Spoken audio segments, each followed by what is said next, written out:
And greetings, boys and girls around the world. I have found what I believe is the most egregious example of Obama's use of government drones bureaucrats. I'm talking about so called employees of the government to further his own anti American agenda.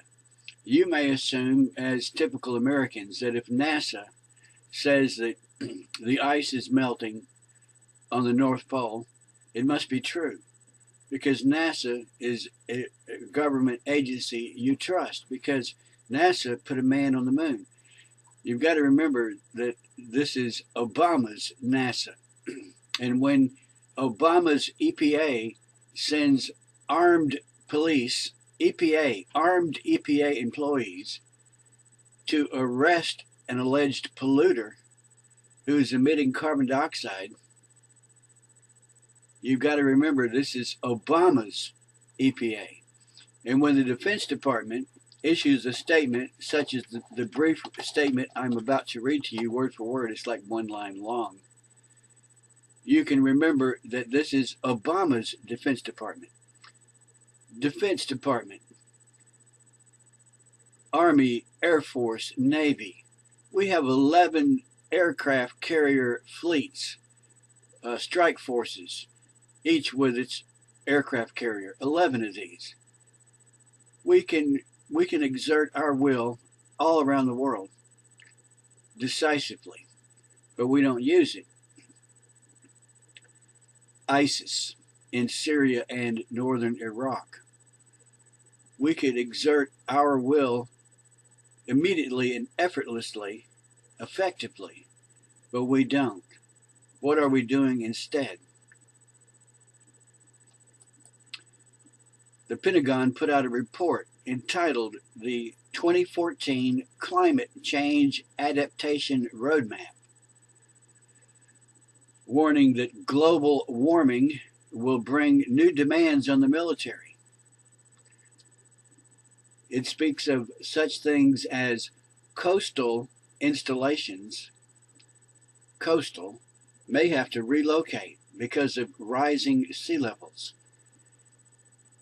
But you know that the sea level has been rising for 10,000 years, and more recently, it is rising extremely slowly, if at all. It is a result of natural climate change, not to be confused with man-made climate change. Severe weather is not increasing. Drought is not increasing. Hurricanes are not increasing. We have statistics that show the number of storms and droughts and tornadoes, and we can compare these numbers with previous decades. The 1930s in the United States was a time of drought. We have nothing like that today. There were severe hurricanes long ago, and in the 50s and the 40s and the 60s. It's relatively calm today in terms of hurricanes that hit the United States. And the same is true worldwide. Yet the Pentagon is putting out a report warning you that the Pentagon is faced with an immediate national security problem. They say it's immediate. That's their word, immediate.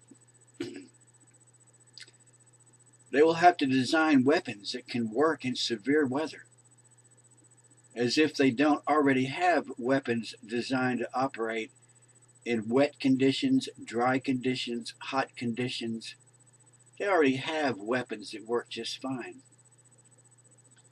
And seeing as how climate change is a non-event, it's not going to have a noticeable effect on weapon systems. The ships will still be able to operate. The tanks will still be able to operate. The M16s will still be able to operate as they always have.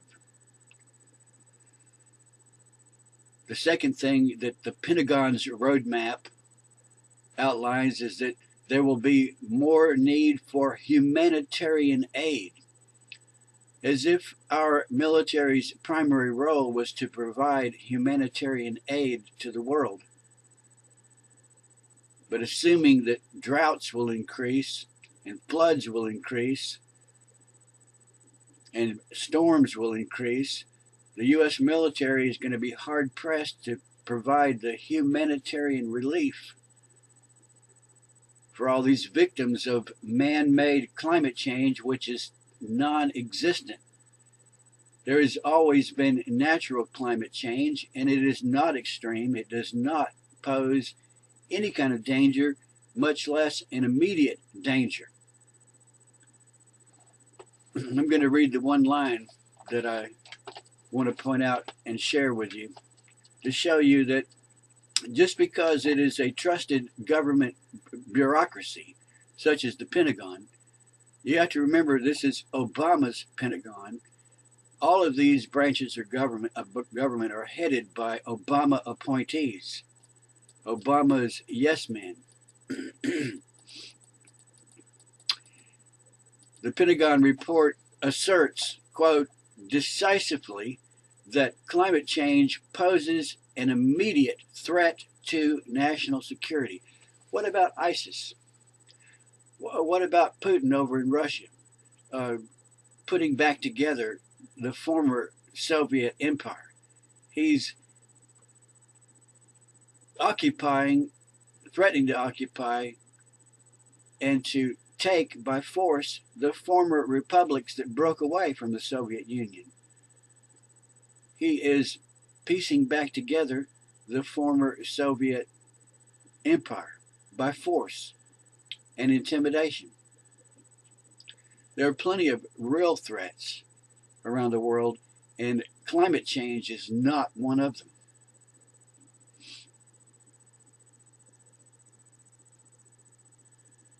This is Obama's Pentagon.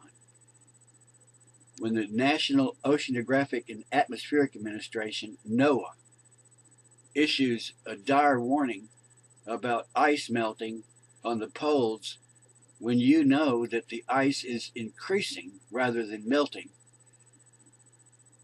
you can dismiss it with the knowledge that this is Obama's